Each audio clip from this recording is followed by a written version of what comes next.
Dante, la Divine Comédie. L'Enfer. Chant premier, prologue, égarement de Dante dans la forêt. Vendredi saint, 8 avril 1300. Sur le milieu du chemin de la vie, je me trouvais dans une forêt sombre.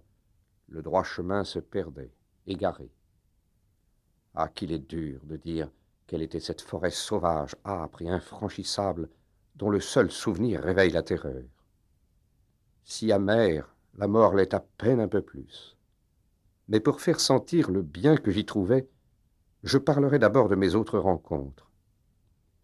Je ne puis dire au vrai comment j'y suis entré, tant j'étais plein de sommeil au moment que je quittais la véridique voie.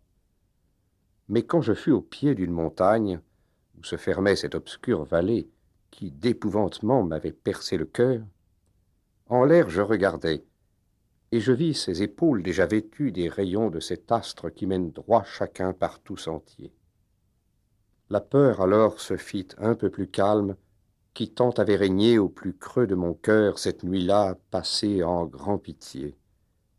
Et comme un homme qui, l'haleine haletante, échappé de la mer, enfin sur le rivage se retourne vers l'eau périlleuse et regarde, mon âme ainsi, qui s'enfuyait encore, se retourna pour revoir le passage qui ne laissa jamais personne en vie. Après que mon corps là j'eus un peu reposé, je repartis sur la pente déserte, le pied ferme toujours, demeurant le plus bas.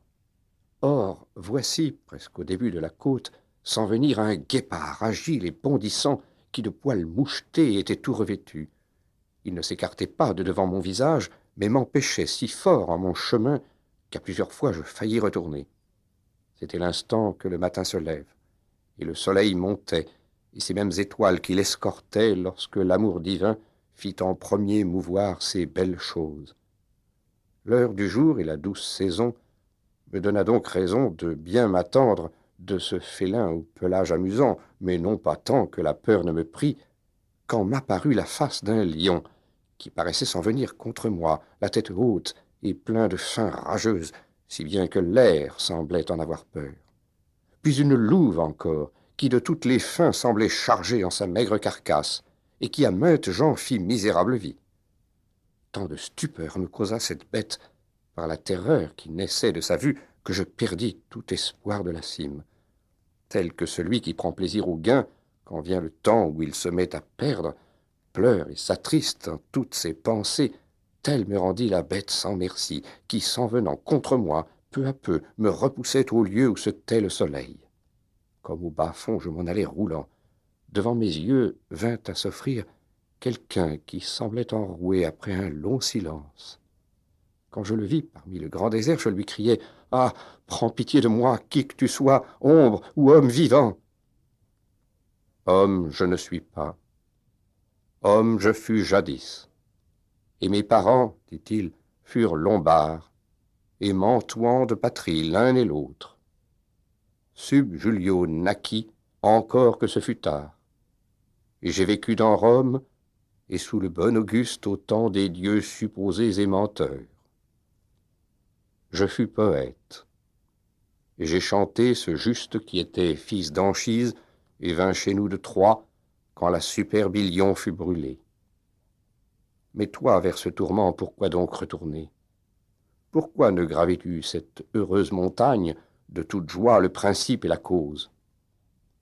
Est-ce donc toi, Virgile, cette source qui d'éloquence épanche un si grand fleuve, lui répondis-je avec la honte au front.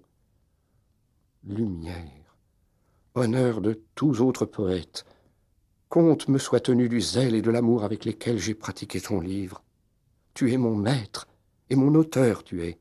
Tu es celui seul de qui j'ai pu prendre le noble style auquel je dois l'honneur.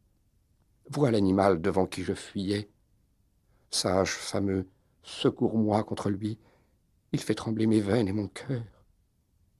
Il te faudra tenir une autre voie, répondit-il en me voyant pleurer, si tu veux te sauver de ce lieu dangereux. Car cette bête-là pour laquelle tu cries n'a laissé nul mortel passer par son chemin, mais le harcèle tant qu'elle l'est dévorée. De sa nature, elle est si mauvaise et cruelle que jamais son glouton désir n'est assouvi, et qu'après la curée, elle a plus faim qu'avant. Les mâles sont nombreux auxquels elle s'accouple, et seront encore jusqu'à temps que le vôtre vienne, qui la fera mourir à grande douleur. Il ne se répétera ni d'argent, ni de terre, mais de vertu, de sagesse et d'amour. Et sa patrie sera de feltre à feltre. Il sera le salut de cette humble Italie, pour qui sont morts et la Vierge Camille, Euriale, Nissus et Turnus de leur plaie. De toute ville il chassera la louve, jusques à temps qu'il l'ait en enfer refoulée, là d'où l'envie la fit d'abord sortir. Je pense et juge donc que pour toi le meilleur est de me suivre, et je serai ton guide pour te tirer d'ici par un lieu éternel, où tu pourras ouïr les cris désespérés, où tu verras le deuil des âmes anciennes, dont chacune gémit sur la seconde mort. Plus loin tu verras ceux qui se trouvent contents, même en plein feu, espérant parvenir, quand que ce soit, au cœur des bienheureux. Mais vers ceux-ci, si tu veux y monter, te mènera une autre âme plus digne, à qui en te quittant je te compte laisser.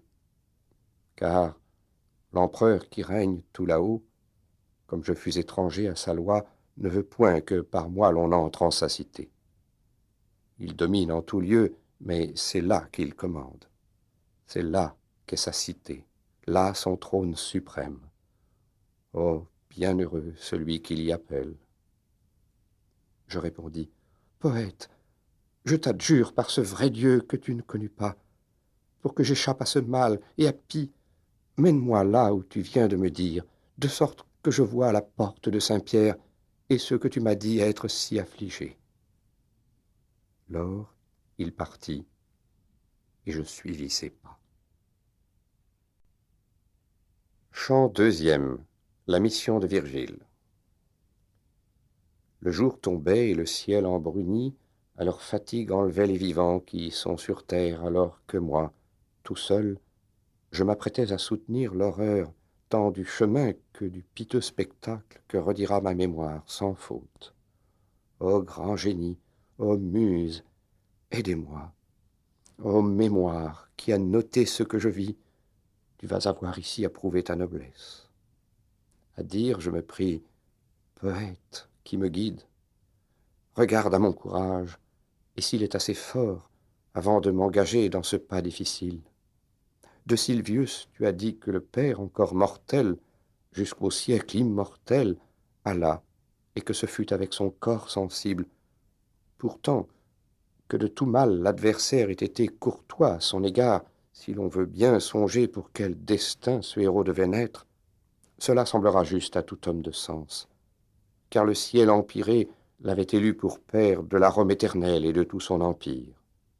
Et Rome et son empire, à vouloir dire vrai, furent fondés pour être le lieu saint où siégerait le successeur de Pierre.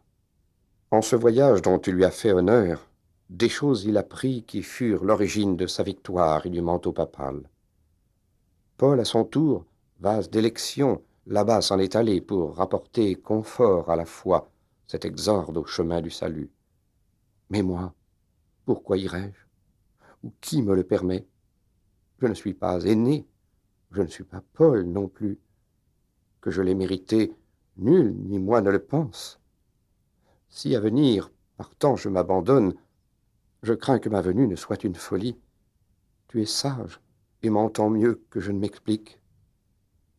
Comme celui qui ne veut plus ce qu'il voulait, et sur nouveau pensées changeant tout son propos, au point de commencer tout à coup se dérobe, tel je devins sur cette côte obscure, si bien qu'en y pensant je quittais le dessein dont l'entreprise avait été si prompte. Si j'ai saisi le sens de tes paroles, me répondit cette ombre magnanime, ton cœur est donc atteint de cette lâcheté qui maintes fois gêne et détourne l'homme d'une haute entreprise, aussi bien qu'un semblant, cependant faux, donne ombrage à la bête.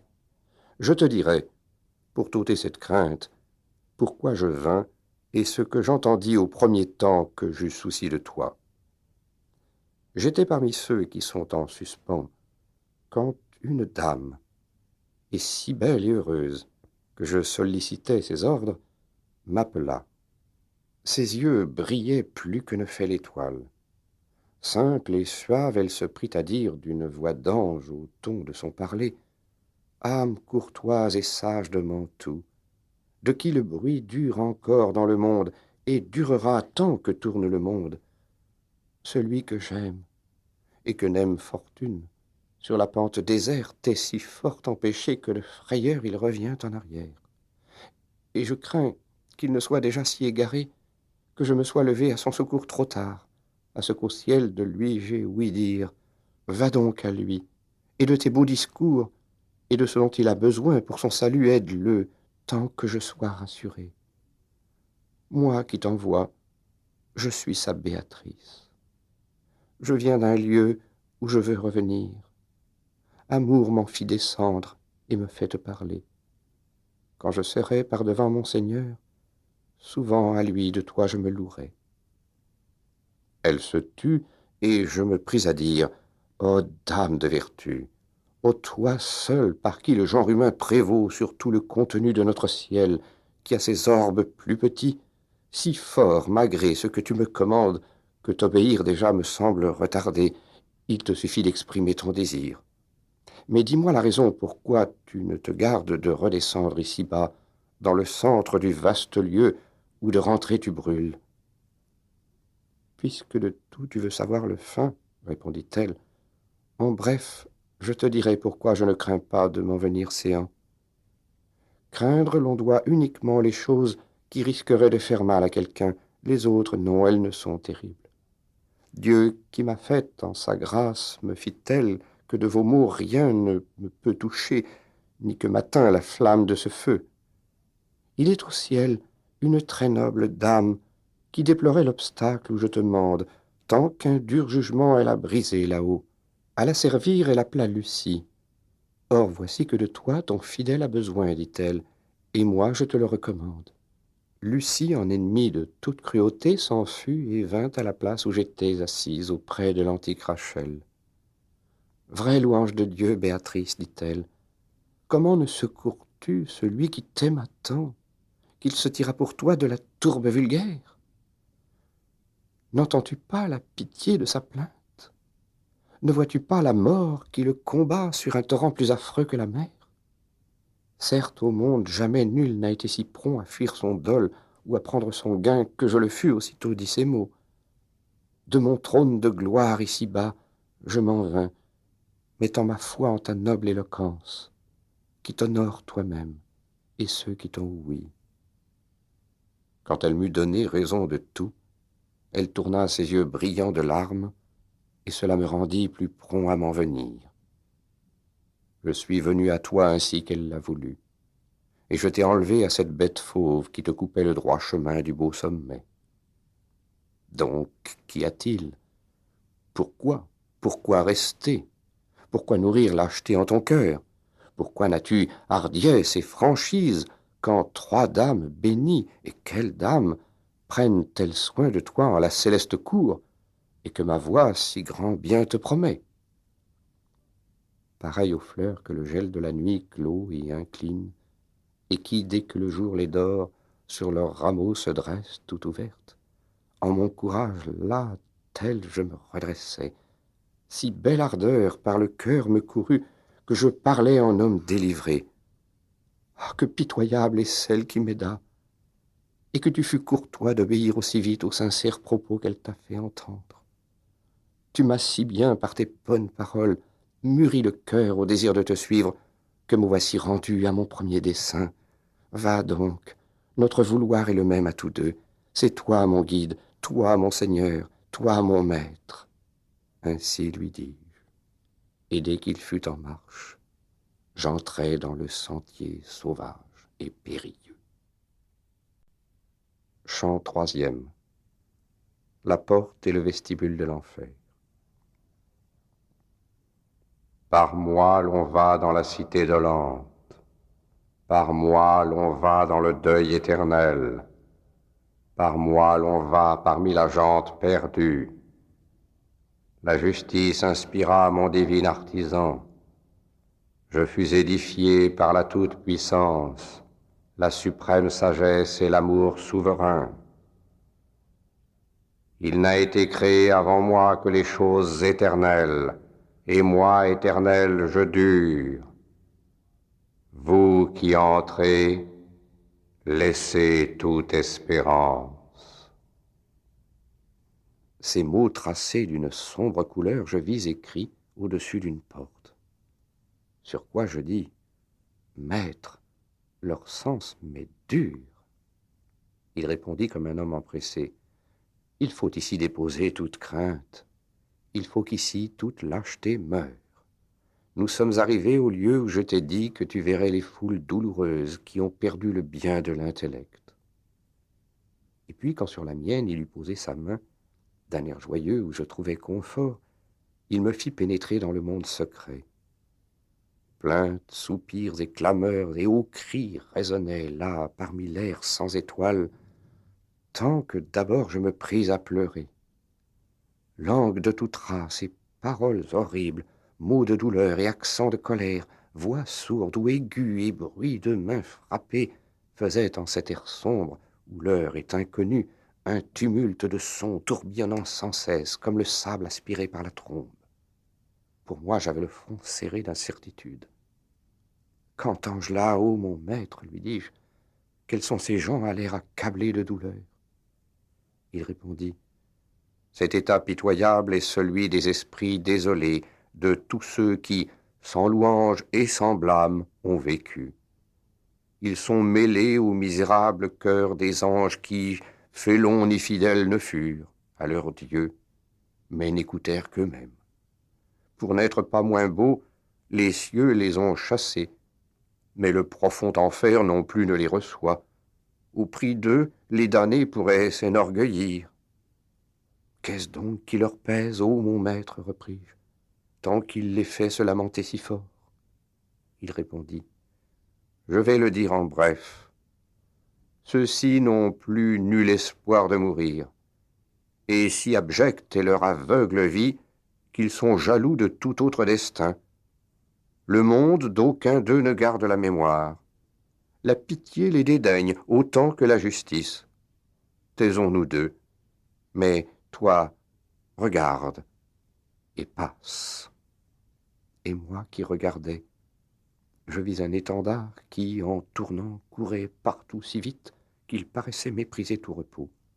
Après lui s'en venait une si longue bande de gens courants que je n'aurais pas cru que la mort pût en avoir tant détruit. Lorsque j'en eus reconnu quelques-uns, je vis une ombre en qui je retrouvais celui, par lâcheté, qui fit le grand refus. Et sur-le-champ je compris, et fus sûr que c'était là cette engeance de lâches qui déplaisent à Dieu comme à ses ennemis. Ces êtres vils, qui jamais ne vécurent, étaient tout nus et durement piqués de l'aiguillon de frelons et de guêpes. Ils leur rayaient le visage de sang qui, mêlé à leurs pleurs et tombant à leurs pieds, était happé par d'immondes vermines. Ensuite, me prenant à regarder plus loin, je vis des gens sur le bord d'un grand fleuve. Je dis alors, accorde-moi, mon maître, de savoir ce qu'ils sont, et quelle est cette loi qui me les fait paraître à traverser si prompt à ce que je crois voir par un jour si éteint. Les choses, me dit-il, s'éclairciront pour toi lorsque bientôt s'arrêteront nos pas sur Achéron, la rivière funeste. Les yeux baissés alors et pleins de honte, craignant que mon propos ne lui fût importun, je m'abstins de parler jusqu'à temps d'être au fleuve. Lors, voici que vers nous s'en vient sur une nef un vieillard blanc en son antique poil et qui criait « Gare à vous, âme noire! N'espérez point de jamais voir le ciel.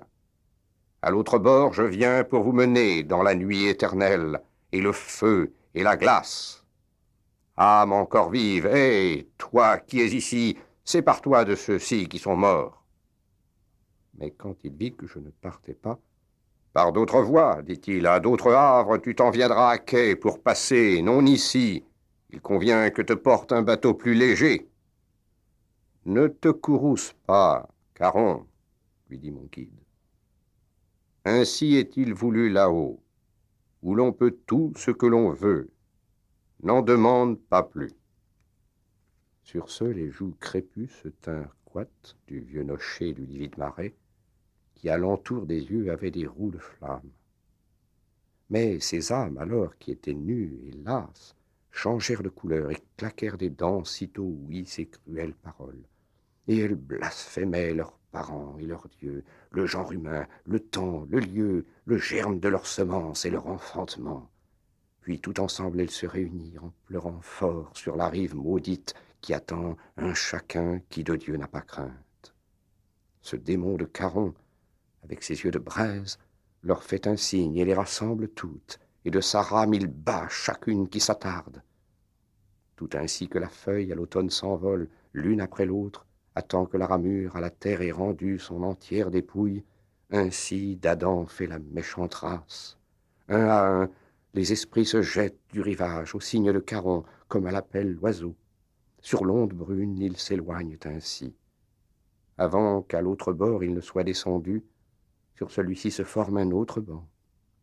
Ô mon cher fils, dit le maître courtois, ceux qui sont morts dans le courroux de Dieu, tous et de tout pays se rassemblent ici. Et prompts sont-ils à traverser le fleuve. La justice de Dieu les éperonne au point que leur frayeur se retourne en désir. Ici jamais ne passe une âme bonne. Donc, si Charon grommelle contre toi, tu peux savoir ce que cela veut dire. Ces mots finis, la funèbre campagne trembla si fort que, de mon épouvante, le souvenir me peigne encore de sueur. De la terre des pleurs, un grand vent s'éleva, qui fulmina un éclair, et si rouge qu'il abolit en moi tout sentiment. Et je chus comme un homme accablé de sommeil. Chant quatrième, premier cercle d'enfer, les limbes. Un tonnerre éclatant me rompit en la tête mon dur sommeil, tant que j'en sursautais comme celui que de force on réveille. Tout alentour, je portais mes yeux frais, je me dressais debout et je regardais bien pour m'assurer de l'endroit où j'étais. Je me trouvais, de fait, sur le bord même de la vallée du douloureux abîme que remplit de tonnerre une plainte infinie. Abîme obscur, profond et nébuleux, tant qu'à fixer mon regard dans le fond, je n'y pouvais discerner nulle chose.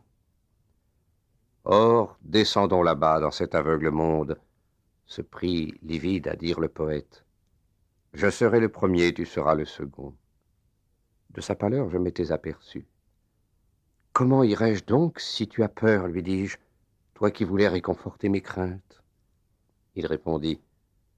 L'angoisse de ces gens qui sont plus bas au visage me peint cette pitié que tu prends pour la peur. Mais allons de l'avant, un long chemin nous presse. C'est ainsi qu'il entra, et qu'il me fit entrer, dans le cercle premier qui entoure l'abîme.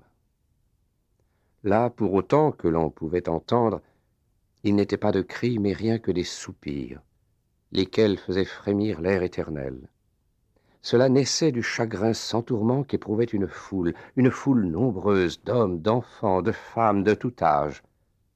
Le bon maître me dit, « Tu ne demandes pas quels esprits sont ceux que tu vois ici? Or, sache donc, avant d'aller plus loin, qu'ils ne péchèrent pas, mais s'ils ont des mérites, cela ne leur suffit. Ils n'ont eu le baptême, qui est le seuil de la foi que tu crois. Ayant vécu avant le christianisme, ils n'ont adoré Dieu selon ce qui est dû. Et tels qu'ils sont, moi je suis l'un d'entre eux. Pour ce défaut, et non pour quelque crime, nous sommes donc perdus, mais souffrons seulement de ce que sans espoir nous vivons en désir. » Grand deuil au cœur me prit quand je l'ouïs, en comprenant que des gens de grand prix dedans ce limbe en suspens se trouvaient. « Dis-moi, mon maître, ô monseigneur, dis-moi, repris-je alors, en voulant m'assurer, dans cette foi qui convainc toute erreur, d'ici, pour être heureux, est-il jamais sorti quelqu'un par son mérite ou par celui d'un autre? » Lui, devinant mon langage couvert, « J'étais tout neuf, dit-il en cet état, lorsque j'y vis arriver un seigneur que couronnait un signe de victoire. Du premier père, il en retira l'ombre, celle d'Abel, son fils, et de Noé, de Moïse, légiste et serviteur de Dieu, du roi David et du père Abraham, et celle d'Israël, de son père et ses fils, avec Rachel, pour qui tant il peina, et d'autres en grand nombre, et les fit bienheureux. Mais avant eux, je tiens à t'assurer qu'aucun esprit humain n'était sauvé. Bien qu'il parlât, nous ne laissions d'aller et traversions tout au long la forêt, je dis bien, des esprits entassés. Nous n'étions pas encore très éloignés du lieu de mon sommeil, quand je vis l'hémisphère de ténèbres pâlir devant une clarté. De celle-ci encore nous étions assez loin, mais non pas tant que je ne devinasse qu'une gent honorable avait là son séjour.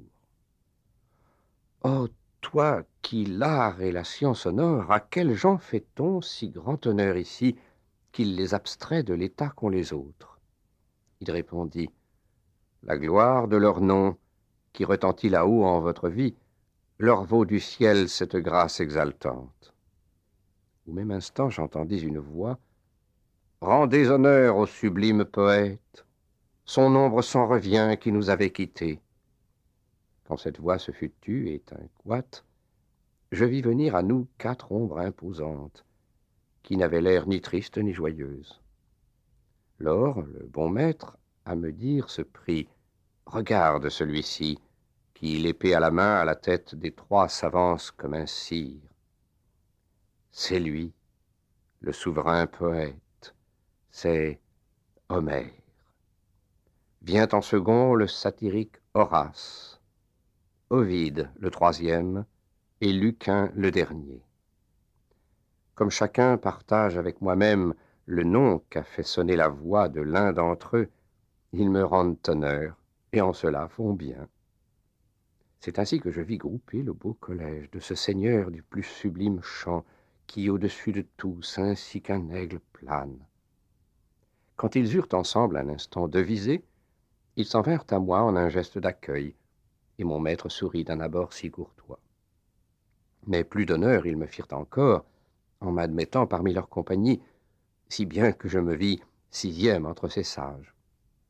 Nous allâmes ainsi jusque dans la clarté en parlant de sujets qu'or il est beau de taire, autant qu'il était beau d'en parler où j'étais. Près d'un noble château, enfin, nous arrivâmes, cette fois enceints par de hautes murailles, défendues alentour d'une belle rivière. Nous en passâmes l'eau comme une terre ferme, et, avec les savants, je franchis les 7 portes. Parvenu, en un pré à la fraîche verdure, je trouvai là des gens au regard lent et grave, et d'un semblant de grande autorité, qui parlaient peu et d'un ton de douceur. D'un coin de la prairie, ainsi, nous nous rendîmes dans un parage ouvert, élevé, lumineux, où chacun d'eux pouvait converser avec tous. Là, devant moi, dessus le vert émail, on me montra les esprits des grands hommes, et de les avoir vus, je m'exalte en moi-même. Je vis Électre avec beaucoup des siens, j'y reconnus Hector auprès d'aînés, César, armé avec ses yeux d'autour. D'une autre part, je vis Penthésile avec Camille, et le roi Latinus assis avec sa fille Lavinie. Je vis Brutus, lui qui chassa Tarquin, Julie, Marcie, Cornélie et Lucrèce, et seul à part j'aperçus Saladin. Puis, en levant un peu plus haut les yeux, je contemplais le maître des savants, siégeant parmi la gent philosophique. Tous sont tournés vers lui, et tous lui font honneur. C'est là que j'aperçus Socrate, avec Platon, qui, en avant de tous, plus près de lui se tiennent, Démocrite, qui fit au hasard l'univers, Anaxagore et Thalès, Diogène, puis Empédocle, Héraclite et Zénon. Je vis encore le bon cueilleur de simples, Dioscoride, dis-je, et vis aussi Orphée, Tullius et Linus, Sénèque le moral, le géomètre Euclide et Ptolémée, puis Galien, Hippocrate, Avicenne, Averroès, qui fit le fameux commentaire. De tous comme il faudrait, je ne puis parler, pour ce que tant me presse mon long thème que la parole au fait souvent défaut. En 2 se sépara la compagnie des 6, car mon guide savant m'emmena par ailleurs, hors de la quiétude et parmi l'air qui tremble. Et je vins en un lieu où n'est plus rien qui luise. Chant cinquième. Second cercle. Les pêcheurs de la chair. Du premier cercle, ainsi je descendis plus bas dans le second, qui en sein moins d'espace, d'autant plus de douleur et poignant à crier. Minos s'y tient. Il est horrible et grince. Il apprécie les fautes à l'entrée, juge et dépêche ainsi qu'il s'entortille.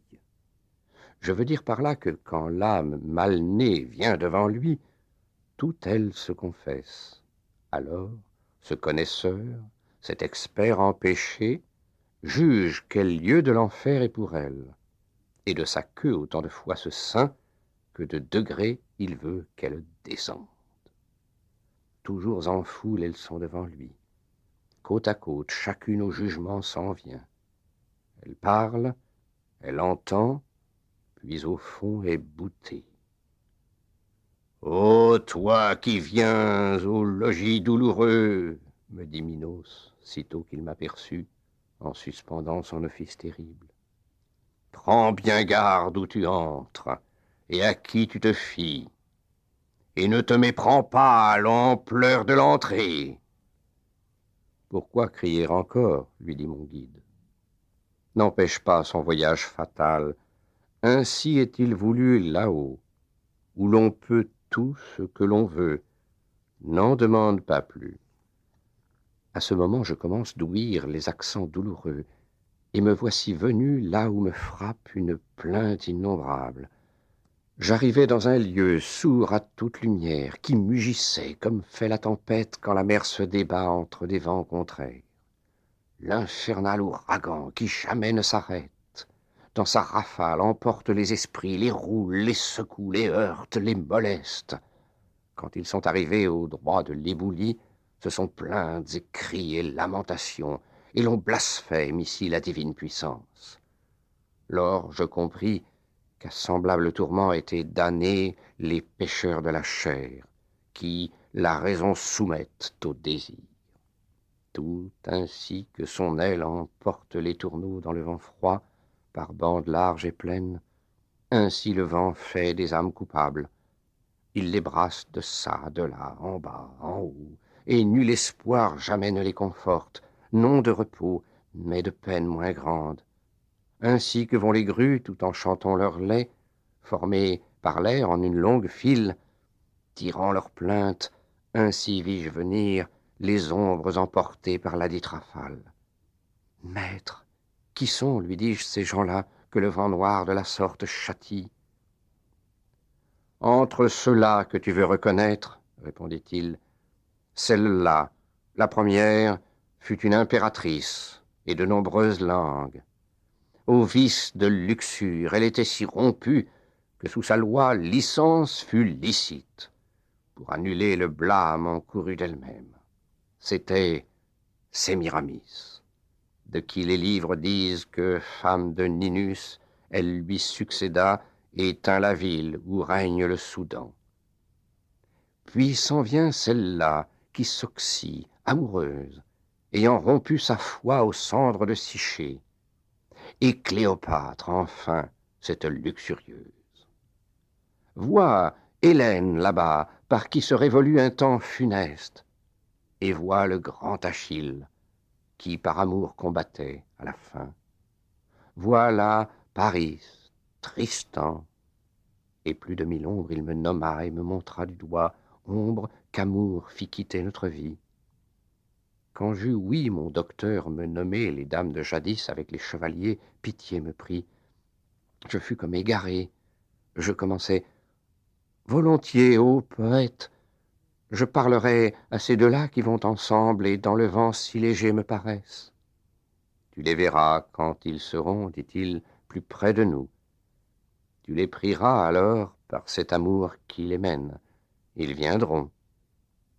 Aussitôt que le vent sur nous les rabattit, je leur criai « Ô âmes haletantes, venez parler à nous si nul ne s'y oppose. » Ainsi que du désir appelé les colombes à leur doux nid, d'une aile ouverte et plane, volent par l'air. Tout ainsi ces deux âmes, portées par leur vouloir, sortirent de la troupe de Didon et à nous vinrent par l'air mauvais, tant fut puissant mon cri affectueux. Esprit courtois, gracieux, bienveillant, qui nous vient visiter parmi ces terres obscures, nous qui de sang teignîmes votre monde, si nous étions aimés du roi de l'univers, nous le prierions de te garder en prêt, puisque tu as pitié de notre mal affreux. Tout ce qu'il vous plaira, soit d'entendre ou de dire, nous l'entendrons et le dirons à vous, lorsque le vent se tait, comme il le fait ici. La ville où je suis né siège sur la marine, là où descend le Pô pour y faire sa paix avec les eaux qui l'y ont poursuivi. L'amour qui prompt en cœur noble s'allume, prie celui-ci pour le beau corps qu'on m'a ravi d'une façon dont je souffre encore. Amour à nul aimé ne fait grâce d'aimer. Si fort plaisir il me fit prendre à lui qu'encore tu le vois, point il ne m'abandonne. Amour nous conduisit à une même mort. La Caïnie attend qui nous ôta la vie. Tels furent les propos que ces esprits nous tinrent. En écoutant ces deux âmes meurtries, j'inclinai le visage et je le tins si bas que le poète enfin me dit « Que songes-tu » Quand je lui répondis « Hélas, me pris-je à dire, que de désirs, combien de doux pensées les ont menés jusqu'au pas douloureux. » Puis je me retournai vers eux et je leur dis, pour commencer, « Françoise, tes souffrances, jusques aux pleurs, me font triste et pieux. Mais, dis encore, au temps des doux soupirs, à quoi, comment amour vous permit-il de vous douter de vos désirs obscurs?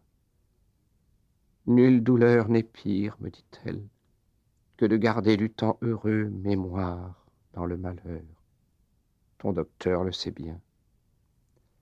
Mais de savoir la racine première de notre amour, si tu en as envie, je serai celle-là qui pleure, mais qui dit. Certains jours, par plaisir, nous lisions dans le livre de Lancelot comment amour le prit.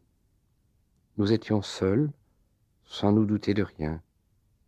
À plusieurs fois, cette lecture fit que, relevant les yeux ensemble, nous pâlîmes.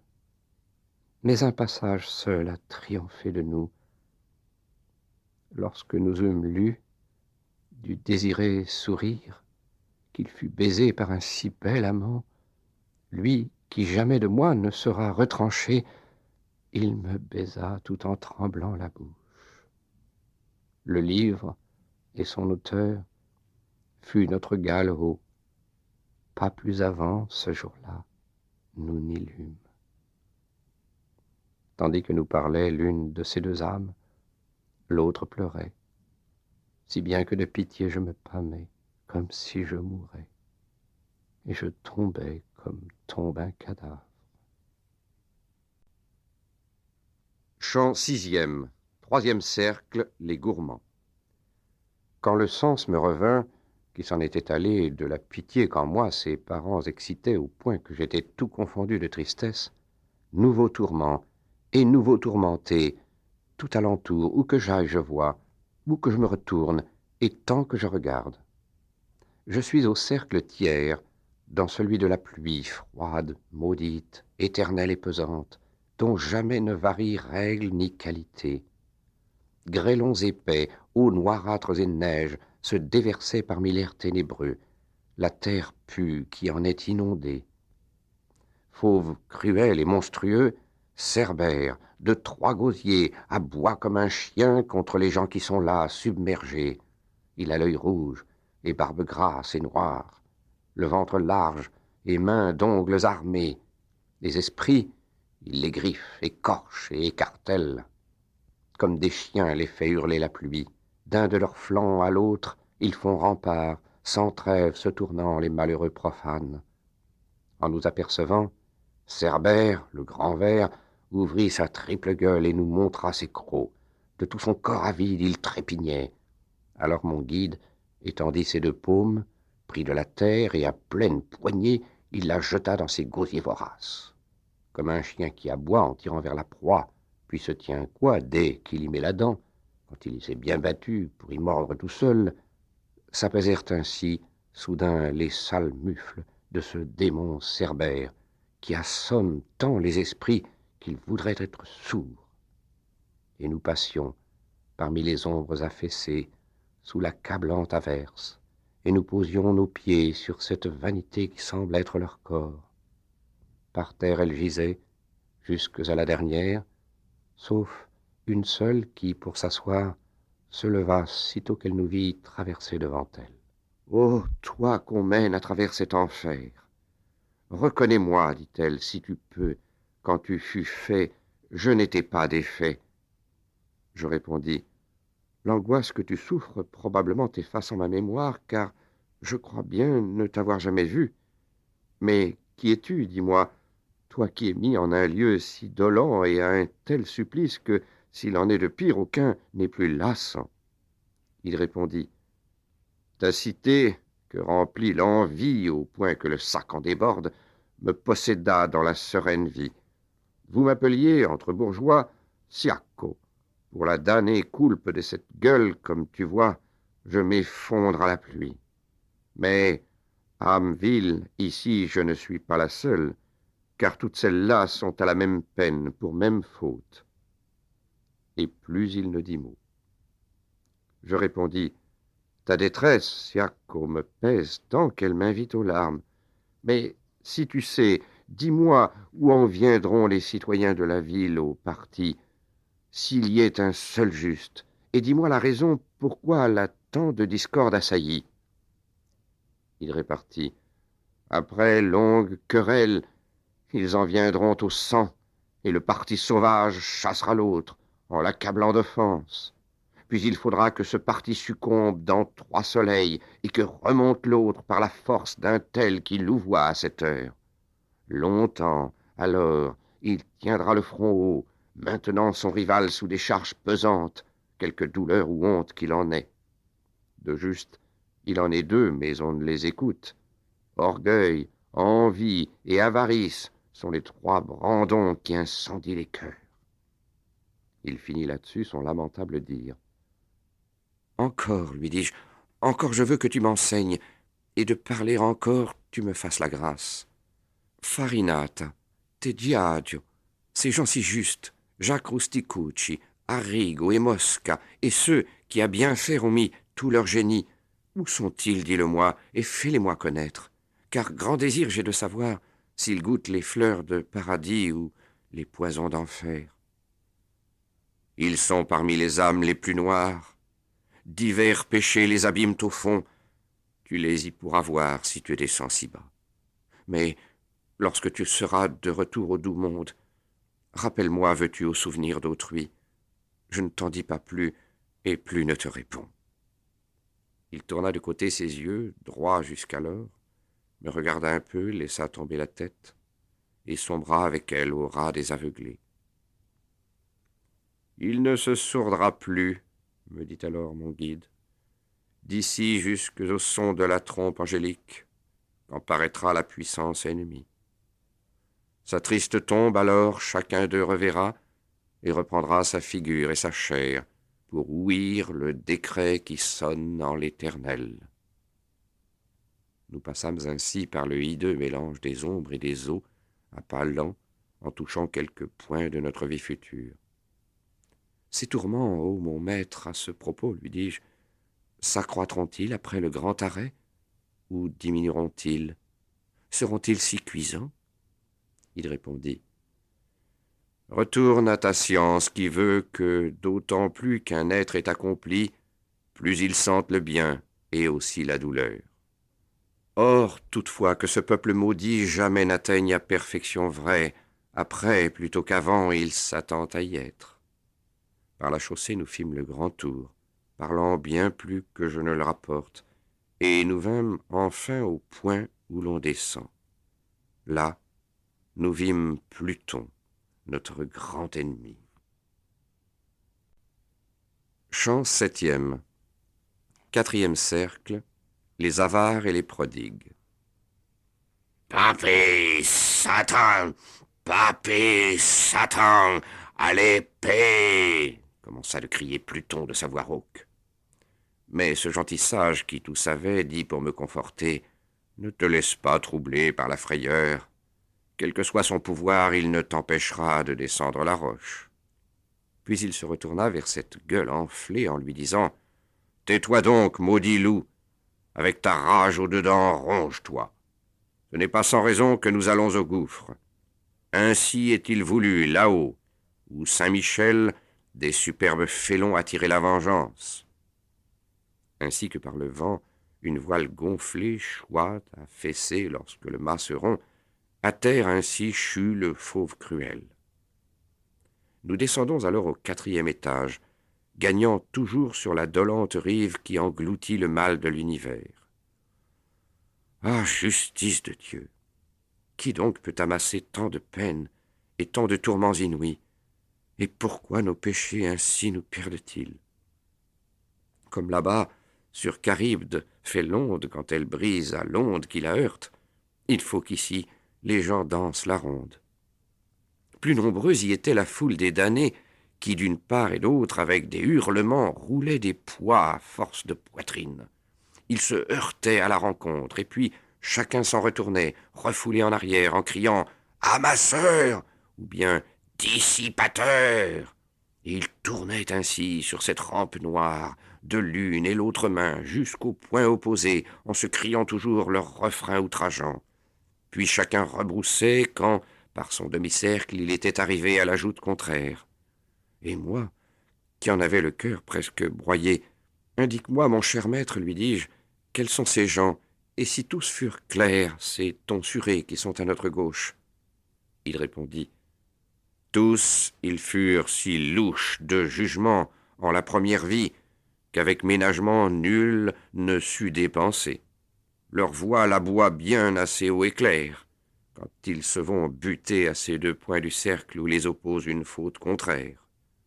Furent clairs ceux qui ne portent calotte de poil au chef, papes et cardinaux, gens en qui l'avarice est montée à son comble. Maître, lui dis-je, entre ces personnages, j'en devrais bien reconnaître quelqu'un qui se souilla de semblables péchés.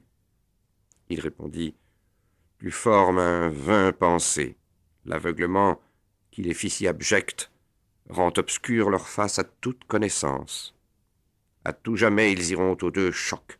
Un jour ceux-là se sourdront du sépulcre, le poing fermé, et ceux-ci le poil ras. Mal donné, mal gardé du monde de beauté les a bannis et mis à cette lutte. Pour ce qu'elle est, point besoin de discours. À présent, tu peux voir, mon fils, le pauvre leurre que sont les biens commis à la fortune pour lesquels les humains se prennent aux cheveux. Car tout cet or que l'on voit sous la lune, ou qu'on n'y vit jamais, de ces âmes lassées n'en pourrait décider une à se reposer. Maître, repris-je, or, dis-moi donc aussi, cette fortune-là dont tu parles, qu'est-elle pour tenir tous les biens de ce monde en ses griffes? Il répondit, « Oh, sotte créature, quelle ignorance est celle qui vous blesse. Je vais donc emboquer ma doctrine. Celui dont le savoir domine toute chose créa les cieux et leur donna des guides, afin que leur splendeur à tous se répandisse, comme ayant en partage une lumière égale. Semblablement, pour les splendeurs mondaines, il nomma une guide et suprême régente, qui fit passer à temps les trop vaines richesses de main en main et d'un sang à l'autre, malgré l'effort de la prudence humaine. C'est pourquoi l'un triomphe et que l'autre languit, selon l'exact jugement de fortune qui est caché comme un serpent dans l'herbe. Votre savoir sur elle n'a de prise, elle pourvoit, juge et poursuit son règne, ainsi qu'ailleurs règnent les autres dieux. Ces permutations ne souffrent pas de trêve. Nécessité la fait être rapide. De là vient que le sort change si fréquemment. C'est elle, trop souvent, qui s'entend blasphémer par cela justement qui la devrait louer, et la blâme à tort et d'une voix haineuse. Mais elle, en son bonheur, n'a cure de ses plaintes. Avec tous les premiers êtres créés, joyeuse, elle roule sa sphère et jouit de plaisir. Maintenant, descendons à plus grande pitié. Déjà les astres choix qui montaient quand je vins, et il est interdit de trop longtemps rester. Lors nous coupons jusques à l'autre bord vers un bassin qui bout et se déverse en un ravin qui de lui se dérive. Plutôt de suie que verte était cette eau. Et nous, suivant le cours de ces ondes noirâtres, nous entrâmes plus bas par un chemin pénible. En un marais, qui a pour nom le Styx, va ce sale ruisseau quand il est descendu jusqu'aux pieds des froides parois grises. Et moi qui me tenais attentif à tout voir, plongé en ce bourbier, je vis des gens fangeux, tout nus, et qui avaient le visage en courroux. Ils se frappaient entre eux, non seulement des mains, mais de la tête, et du buste, et des pieds, et lambeau par lambeau se déchiraient des dents. Le bon maître me dit, « Tu vois ici, mon fils, les âmes de ceux-là qu'a vaincu la colère. Mais sache bien, je veux t'en assurer, que sous cette eau encore sont des gens qui soupirent, et jusqu'en haut font bouillonner les ondes, comme ton œil où qu'il tourne le voit. Ces captifs du Limon disent « Tristes nous fûmes dans cet air doux qu'égayait le soleil, car nous portions en nous de moroses fumées. Or, nous nous attristons dans cette bourbe noire. » Dans le gosier, cet hymne leur gargouille, car de le prononcer, ils en sont incapables. Autour de ce bourbier puant, nous fîmes donc un grand arc, du marais jusqu'à la rive sèche, les yeux tournés vers ceux qui se gorgent de fange. Et au pied d'une tour, enfin, nous arrivâmes. Chant 8e.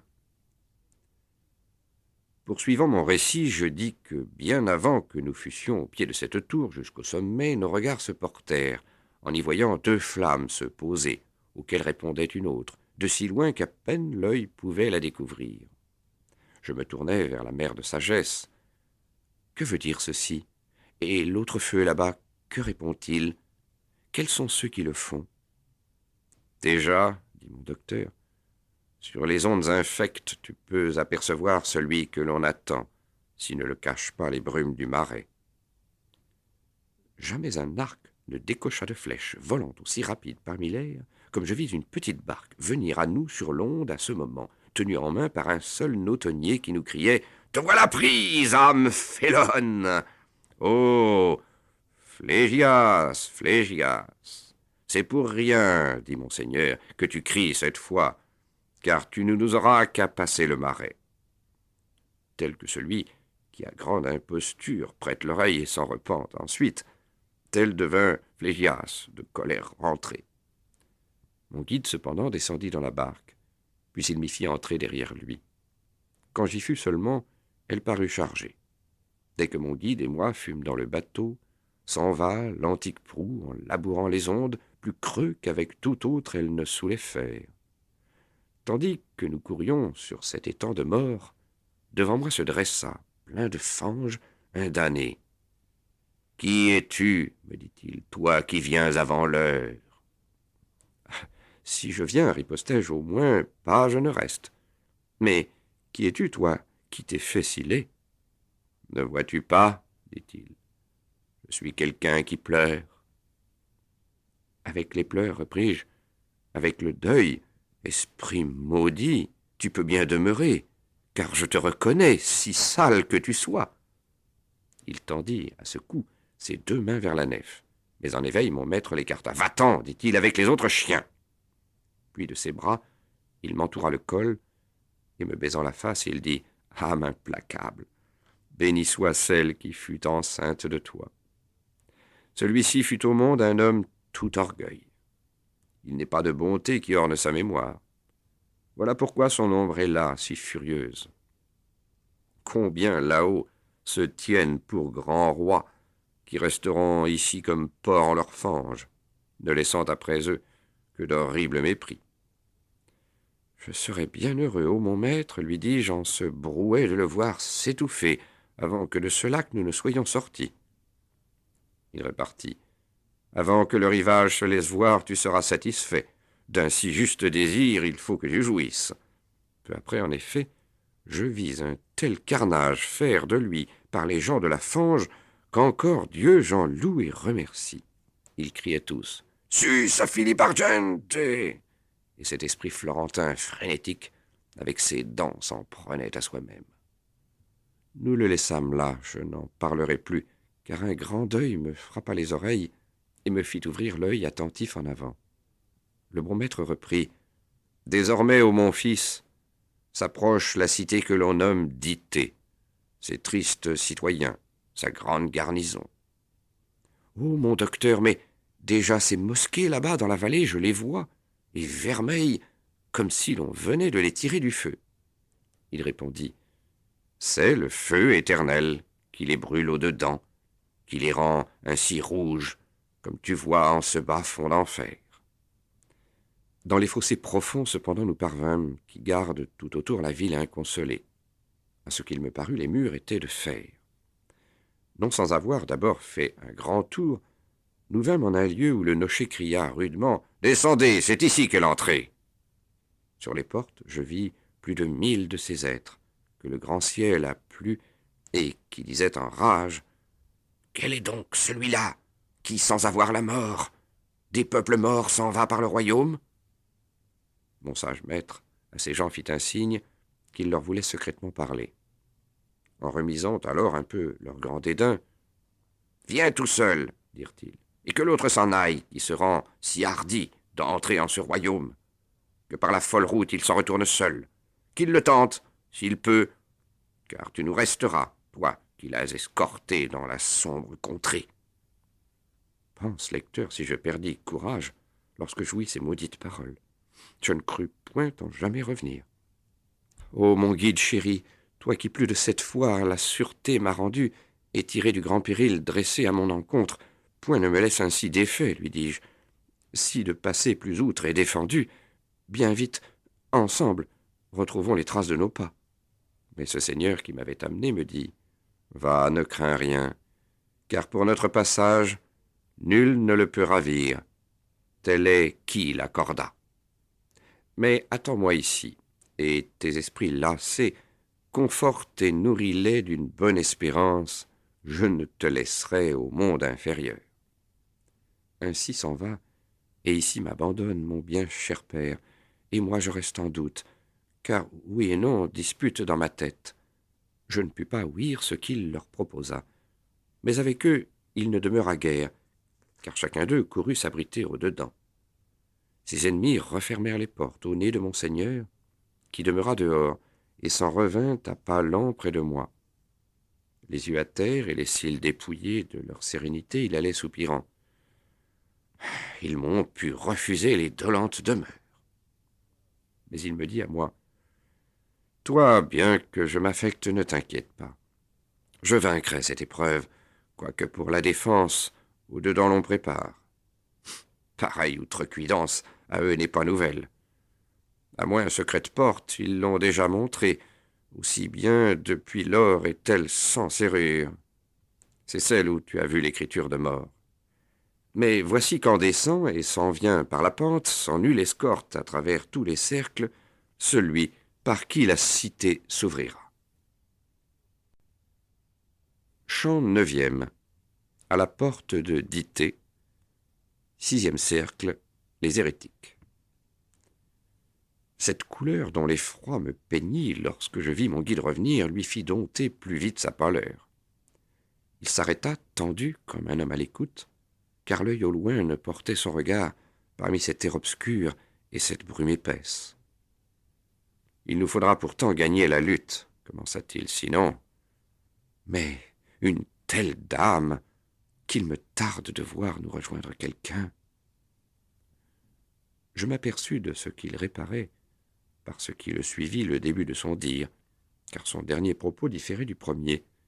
Mais néanmoins ce qu'il dit me fit peur, car je tirais les paroles coupées peut-être à pire sens qu'il ne pensait lui-même. Mais jusqu'au fond de cette triste conque, ne descend-il jamais quelqu'un du premier cercle, et qui pour toute peine ait perdu l'espérance ? Ainsi questionnai-je. Il advient rarement, répondit-il, qu'aucun de nous le fasse, le noir chemin que je suis avec toi. Il est vrai qu'autrefois j'y suis déjà venu, conjuré par les chants de l'éricto cruel qui rappelaient les ombres en leur corps. Et depuis peu, Ma chair était vide de moi, lorsque dans cette enceinte elle me fit entrer pour tirer un esprit du cercle de Judas. Ce cercle est le plus bas, le lieu le plus obscur, le plus lointain du ciel qui toute chose entoure. J'en connais le chemin. Tu peux te rassurer. Ce marais qui répand l'infecte puanteur ceint alentour la dolente cité où nous ne pourrions plus entrer sans violence. Il dit bien plus, mais je n'en ai mémoire. Mes yeux m'avaient tout entier attiré vers le haut de la tour à la cime flambante, où sur un point soudain s'étaient dressées les trois furies d'enfer, toutes teintes de sang. Elles avaient port et geste de femmes, hydres très vertes, en guise de ceinture, et serpenteaux et cérastes pour crins, dont leurs tempes farouches étaient tout enserrées. Et lui, qui bien reconnut les suivantes de la reine qui veille aux plaines éternelles, « Regarde, me dit-il, les Érinies féroces. Mégère est celle-là qui est du côté gauche. Celle qui pleure à droite est Alecto. Au milieu, Tisiphone. » Il se tut là-dessus. Chacune se fendait des ongles la poitrine, se frappait de ses mains et poussait de tels cris que de frayeur j'embrassai le poète. Toutes disaient en regardant en bas « Vienne, Méduse, et le voilà de pierre. Nous avons mal vengé l'insulte de Thésée. Retourne-toi et tiens ton regard clos. Si paraît la Gorgone, et si tu la voyais, nul espoir ne serait de retourner sur terre. » Ainsi parla mon maître, et de lui-même il me tourna. Défiant de mes mains, avec la sienne encore, il me ferma les yeux. Vous qui avez saine l'intelligence, sondez l'enseignement qui se dérobe ici sous le voile tissu de vers mystérieux.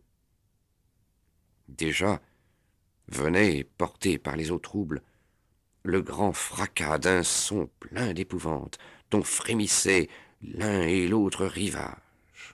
D'un son pareil au bruit que fait un vent impétueux, né de chaleur contraire, qui frappe la forêt, et sans aucun répit en brise les rameaux, les abat, les emporte, puis s'en va devant soi, tout poudreux et superbe, et met en fuite et fauve et pasteur. Le maître ouvrit mes yeux, tend à présent le nerf de ton regard vers cette écume antique là-bas, où la fumée s'élève la plus âcre. Comme l'on voit devant la couleur ennemie les grenouilles filer toutes à travers l'eau, tant que chacune à terre ait fait la cloche, je vis à ce moment plus de 1000 âmes folles s'enfuir ainsi devant un survenant qui, à pied sec, allait passant le Styx. De son visage il repoussait l'air gras, en l'écartant souvent de la main gauche. De cette seule angoisse il paraissait lassé. Je compris que c'était un messager du ciel et regardai mon maître. Il me fit signe de rester coi et d'incliner la tête. Ah, comme il me parut superbe de dédain. Il s'en vint à la porte, et d'un coup de baguette l'ouvrit, sans qu'il y eût aucune résistance. « Banni du ciel, engeance méprisable !» commença-t-il, dressé sur cet horrible seuil. « D'où vient l'outrecuidance où se plaît votre cœur? Pourquoi regimbez-vous à cette volonté de qui jamais les fins ne pourront avorter et qui souvent a fait croître vos peines? Quel plaisir trouvez-vous à heurter le destin? Votre Cerbère, il doit vous souvenir, en porte encore pelé la gorge et le menton. » Puis il s'en retourna par le chemin de fange, sans point nous dire un mot. Mais il prit un semblant d'homme que presse et mord un tout autre souci que le soin de celui qu'il a devant les yeux. Nous menâmes pour nous nos pas vers la cité, assurés désormais sur les paroles saintes. Sans lutte aucune, alors nous y entrâmes. Comme j'avais le désir de connaître l'état des gens qu'ensert un tel château, sitôt dedans je jette autour de moi les yeux et vois de toutes parts une grande campagne pleine de deuil et de tourments cruels. Comme près d'Arles et des étangs du Rhône, comme à Pola, non loin du Quarnero, qui ferme l'Italie et les confins en baigne, les tombes font tout le sol inégal. Ainsi de tous côtés en était-il ici. Mais plus amère en était la façon. Des feux épars couraient parmi ces tombes, et les brûlaient d'une chaleur plus vif que le fer n'en demande aux arts qui le travaillent. Les couvercles de tous se trouvaient relevés, et il sortait de là de tels gémissements qu'il venait à coup sûr de pauvres torturés. « Oh, maître, dis-je alors, quels sont donc ces gens-là ensevelis dans ces arches de pierre et qui se font ouïr par ces soupirs dolents ?»« Ici, répondit-il, sont les hérésiarques et leurs suivants de toute secte. Et plus que tu ne crois encore, les tombes sont chargées. Les semblables ici sont enterrés ensemble, et les sépulcres sont plus ou moins brûlants. » Puis, quand il eut tourné vers la main droite, nous fîmes route entre murs et bûchers. Chant 10e. Il s'en va maintenant par un sentier caché entre le mur de ville et les affreux supplices, mon maître, et moi derrière ses épaules. Ô suprême vertu, qui aux cercles impies me fait tourner, dis-je, comme il te plaît, entretiens-moi, satisfais mes désirs. Cette jante-là qui gît dans les sépulcres, ne la pourrais-je voir? Voici que les couvercles sont relevés et personne n'y veille. Il répondit, tous seront refermés lorsque de Josaphat reviendront ces damnés, avec les corps qu'ils ont laissés là-haut. Ce cimetière-ci, qui est de ce côté, est celui d'Épicure, et de toute sa secte, qui font mourir notre âme avec le corps. La demande partant que tu viens de me faire, ici même bientôt se verra satisfaite, et le désir que tu me tais aussi. Je ne te cèle rien, bon guide, répartis-je, de mon cœur, ou sinon, afin de parler peu, tu m'as déjà formé à cette confiance. Ô toi, Toscan, qui t'en vas tout en vie par la cité du feu et parle si courtois, veux-tu pour moi t'arrêter en ce lieu?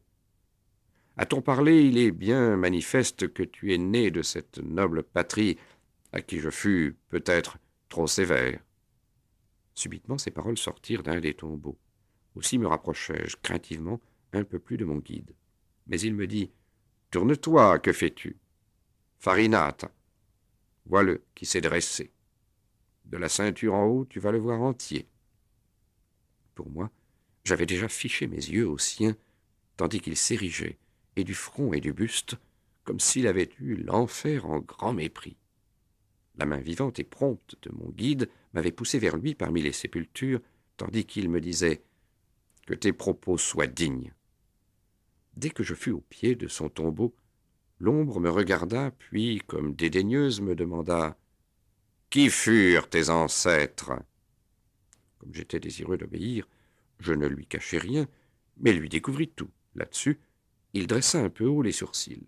« Ils furent, me dit-il, si âprement hostiles à moi, à mes aïeux et à tout mon parti, que par 2 fois je les ai dispersés. » Bien que chassés, ils s'en revinrent tous, lui répliquai-je, et l'une et l'autre fois. Mais c'est un art que n'ont point su les vôtres. Alors surgit à mes yeux, découverte jusqu'au menton, une ombre au long de la première, et qui sur les genoux devait s'être levée. Elle épiait autour de moi comme en désir de s'assurer si quelque autre était là. Mais après que l'espoir chez elle en fut éteint, elle dit en pleurant « Si de par la hauteur de son génie tu vas par cet aveugle geôle, mon fils, où donc est-il? Que n'est-il avec toi? » « Je ne viens pas, lui dis-je de moi-même. Celui qui attend là et qui m'amène ici, votre Guido, l'eût peut-être en dédain. » Déjà son dire et son genre de peine du malheureux m'avaient appris le nom, c'est pourquoi je pus faire aussi pleine réponse. Soudain dressé, il s'écria « Comment? As-tu dit « eu » Ne vit-il point encore? Le jour si doux ne frappe plus ses yeux? » Mais quand il s'aperçut d'une certaine attente que je faisais avant que de répondre, il chut à la renverse, et plus ne reparut. Mais cette autre grande âme à la grâce de qui j'étais resté ne changea pas de mine, ne remua le cou, n'affaissa point le buste. Et poursuivant, reprit son premier dire. « S'ils ont, comme tu dis, si mal appris cet art, plus que ce lit, cela me fait souffrir. Mais va, 50 fois, la face de la dame qui règne ici n'aura pas resplendi, que tu sauras tout le prix de cet art. Ah, puisses-tu revenir au doux monde? Dis-moi pourquoi ce peuple est si cruel envers les miens, en toute loi qu'il porte. Je répondis. Le carnage exemplaire que fit l'Arbis coloré de rouge, telle raison dicte dans notre temple. Après qu'en soupirant, il eut hoché la tête. Je ne fus seul alors, dit-il, ni sans raison je ne serais allé, certes, avec les autres. Mais seul je fus le jour où par chacun il fut admis qu'on détruirait Florence. Seul, à visage ouvert. Seul je la défendis. Ah, que repose un jour votre lignée, repris-je en suppliant. Déliez-moi le nœud qui entortille ici mon jugement. Si j'entends bien, vous voyez, paraît-il, dans l'avenir ce qu'amène le temps. Mais il semble, au présent, qu'il n'en aille de même. Nous voyons, comme ceux qui ont mauvaise vue, les choses, me dit-il, qui de nous sont lointaines, pourtant que lui sur nous le guide souverain. Mais quand le fait est proche ou présent, qu'il est vain notre intellect. Et si nul ne vient nous rien dire, de votre humanité, nous ne savons plus rien. Tu peux juger par là que tout notre savoir s'abolira dès le premier moment que du futur la porte sera close. Alors, contrit de la faute commise, je dis, vous direz donc, à l'ombre retombée, que son fils est encore au nombre des vivants.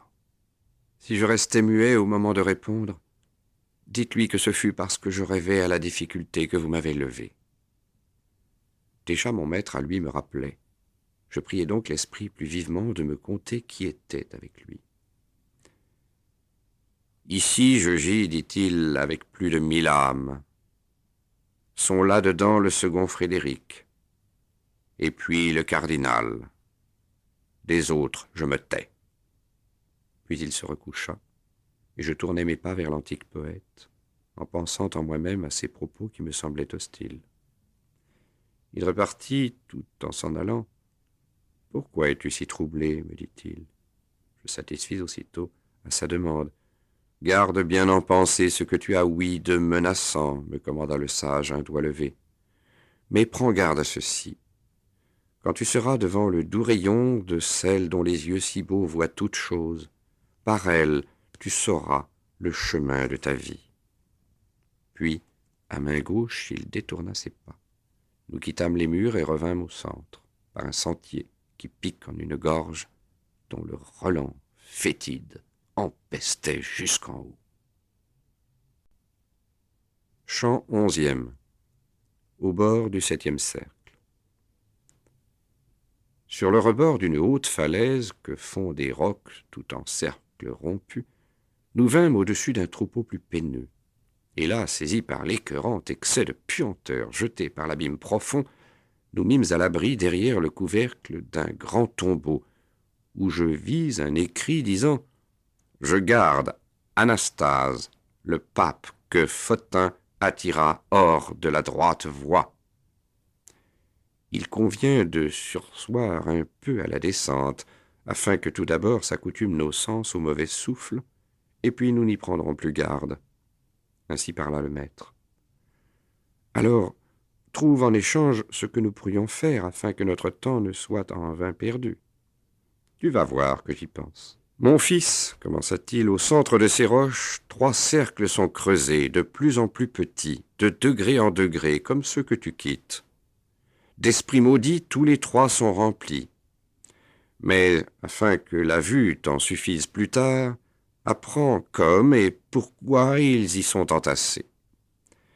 De tout le mal que le ciel peut haïr, l'injustice est la fin. Et toute fin semblable, ou par force ou par fraude, à autrui cause un dol. Mais d'autant que la fraude est le mal propre à l'homme et déplaît plus à Dieu, d'autant sont donc plus bas les fourbes, et d'autant la douleur les torture. Des violents est tout le premier cercle. Mais, comme violence à 3 êtres s'en prend, en 3 girons, on l'a dû répartir. À Dieu, à soi et au prochain, l'on peut faire la violence, en eux ou en leurs biens, comme tu l'entendras, par raison évidente. Par violence, donc, mort et blessures graves s'infligent au prochain, et quant à son avoir, vol et maltote, incendie et ruine. De là vient qu'assassins et meurtriers perfides, malfaiteurs et pillards... Nous espérons que vous avez apprécié cet aperçu. Pour continuer à écouter ce livre audio sur Google Play Livres, utilisez le lien dans la description de la vidéo.